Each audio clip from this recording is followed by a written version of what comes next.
நீதிமன்ற வளாகத்தில் வழக்கறிஞர் வெட்டு.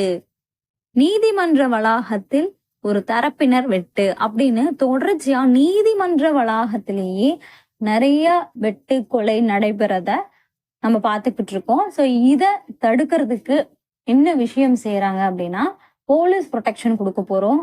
எல்லாருக்கும் துப்பாக்கி கொடுத்து ஒவ்வொரு பொசிஷன்ல பிளேஸ் பண்ணி நாங்க நீதிமன்றத்துல எந்த விதமான அசம்பாவிதமும் நடக்காத மாதிரி பண்ண போறோம் அப்படின்னு சொல்லி டிஜிபி அவர்கள் உத்தரவு போட்டிருக்காரு.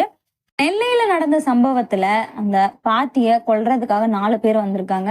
அவங்கள 2 பேரை வழக்கறிஞர்கள் தான் பிடிச்சு போலீஸ் கிட்ட ஒப்படைச்சிருக்காங்க. ஆனா வழக்கறிஞர்கிட்ட எந்த விதமான ஆயுதமும் இல்ல. எதிர்த்தரப்பு கிட்ட கத்தி இருக்கு. அவன் ஆல்ரெடி ஒரு நபரை குத்திருக்கான். சோ எந்த அளவுக்கு ஒரு ப்ரொடெக்ஷன் ஒரு அட்வொகேட்டுக்கு இருக்கு அப்படின்னு நீங்களே யோசிச்சுக்கோங்க. நீதிமன்றத்துல யார் வரதா இருந்தாலும் அவங்க கட்டாயம் அவங்களுடைய ஐடி கார்டை காமிச்சிட்டு அதன் பிறகுதான் அவங்கள உள்ள அனுமதிக்கணும்.